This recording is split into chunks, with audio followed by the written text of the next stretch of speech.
E se a Argentina ganhar a Copa de novo, eu vou ficar.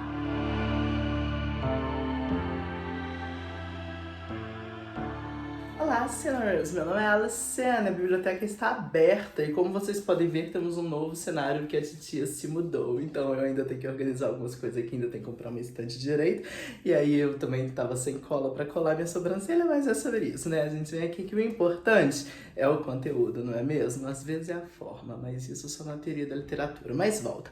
Então, nos últimos 2 vídeos, a gente começou a cunhar uma análise em torno do romantismo e de como o romantismo funciona e depois o modernismo com as vanguardas, né, para construir essa ideia de identidade nacional. E aí eu pensei que talvez uma forma muito interessante da gente entender isso é a partir da elaboração dessa literatura argentina.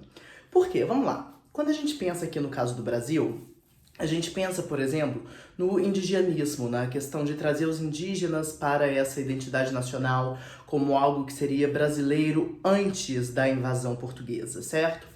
O que acontece na Argentina é parecido de certa forma, mas absolutamente diferente de outra. Porque o que acontece?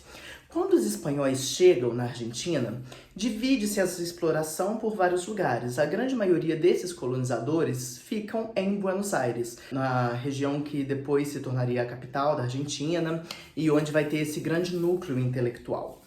Mas a gente tem outros desses colonizadores que vão se instaurar nas pampas, né, nesse deserto argentino. E aí lá vão experienciar a vida no campo, a vida de outras formas, vão construir essa cultura muito diferente da hispânica que chega até a Argentina, né, que havia chegado e que ainda vai chegar.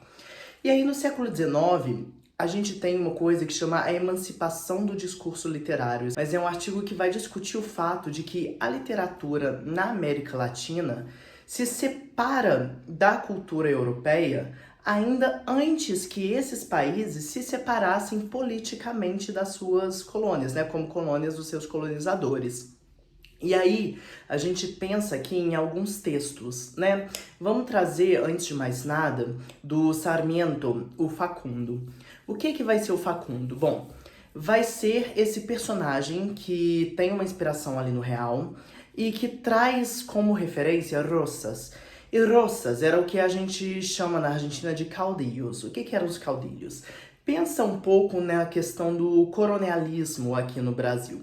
Os caudillos eram tipo esses coronéis que detinham muito poder e controlavam o poder ali dentro da federação, né?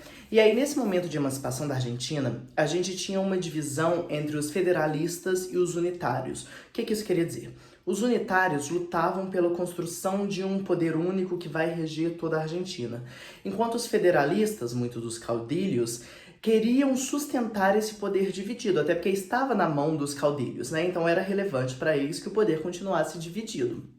E o que vai acontecer é que o Rosas vai se tornar esse grande caudilho marcado na história como esse representante desse poder federalista.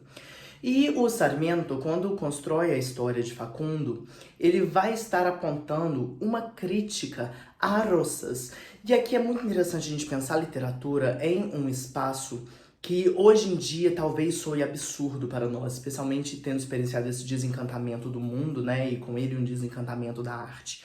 Mas o Facundo de Sarmiento tem um efeito, de fato, político.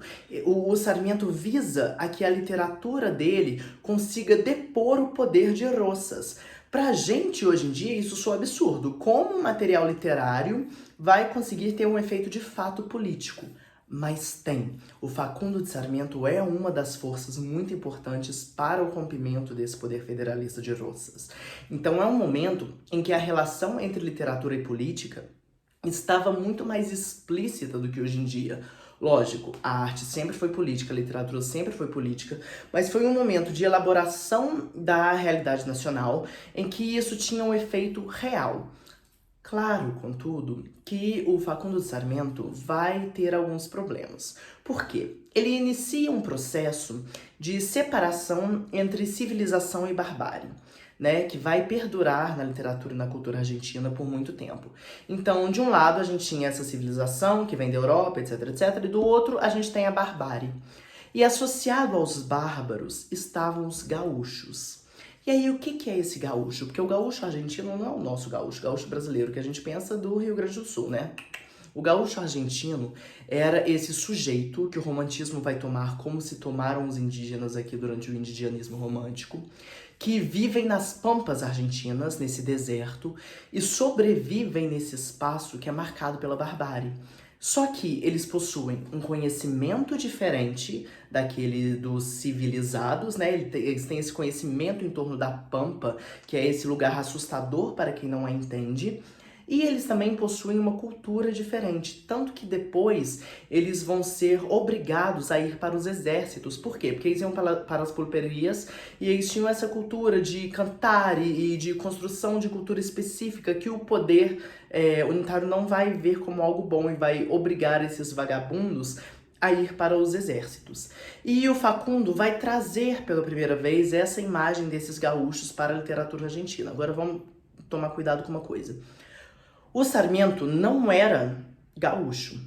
Assim como os autores indigenistas no Brasil, que escreviam sobre os indígenas, tomavam a voz dos indígenas para o seu princípio, né? Eles eram esses intelectuais que vão tomar essa voz e usá-la para o seu processo intelectual de construção de identidade nacional, certo? Então, nesse processo, o Sarmiento também vai alocar os gaúchos em um espaço de bárbaros, em um espaço de algo que não é civilizado. Então, por mais que se traga essa imagem como algo argentino, como algo que constrói essa ideia de nação, é algo que ainda precisa ser modificado, né? Então a gente não quer os gaúchos do jeito como eles são. A gente quer os gaúchos como essa imagem nacional, mas a gente quer que eles se adequem ao que é o sistema de nação que a gente está imaginando agora para a Argentina, né? Então é um jogo de poder e é um jogo intelectual que rouba essa voz.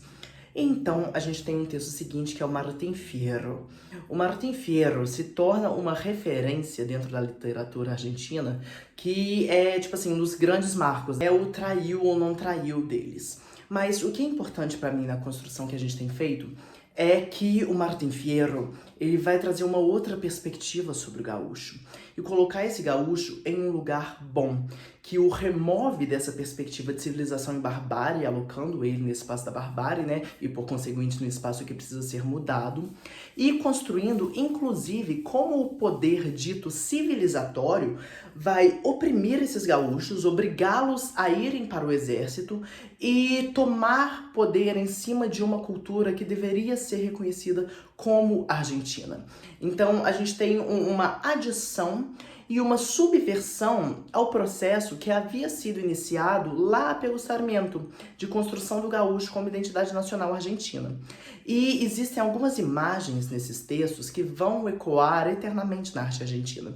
Inclusive, as próprias pampas, né? Esse deserto, esse lugar perigoso, e associado a ele o vazio e a melancolia. Certo? Então, a gente tinha essa elaboração do gaúcho também como esse personagem melancólico que está imerso, né, nessa solidão do vazio das pampas. E que depois as novelas argentinas que vão seguir o século XIX e século XX vão trazer essa perspectiva de novo. E, inclusive, em Amália, que é provavelmente a novela argentina mais famosa, o Rio de la Plata vai ser colocado em um lugar associado a essa pampa, nessa expansão, nesse deserto, nessa melancolia. Então esses traços vão ser muito importantes para a construção da identidade nacional argentina. E isso vem muito atrelado à produção literária. Então é bastante isso que a gente tem pensado da relação de construção de identidade nacional com a literatura. E, inclusive, recentemente a gente tem a publicação de Tina Iron, né, que é esse texto feminista argentino que vai trabalhar, inclusive, com uma releitura do Martín Fierro, né? A Tina é essa expressão para a garota, né? E Iron é uma referência ao Fierro. Fierro em espanhol, Iron em inglês. Então a gente tem esse jogo linguístico. Mas o ponto que eu quero concluir aqui, que eu quero que fique para vocês, é essa ideia de que a construção de uma identidade nacional estava muito atrelada à literatura e ao romantismo. E nessa época era o momento em que a literatura tinha um efeito político devastador que hoje em dia a gente não consegue imaginar, mas que talvez pudesse ser interessante, né, essa especulação criativa de como a gente pode ter a arte como esse espaço que tem efeito de mudança política, né? Então fica aí o pensamento. No vídeo que vem, a gente vai discutir um pouquinho de um texto que chama O Elixir do Pajé, e a gente vai fazer uma revisão do que a gente entende como romantismo brasileiro, tá? Então não perde não, vem com a tia.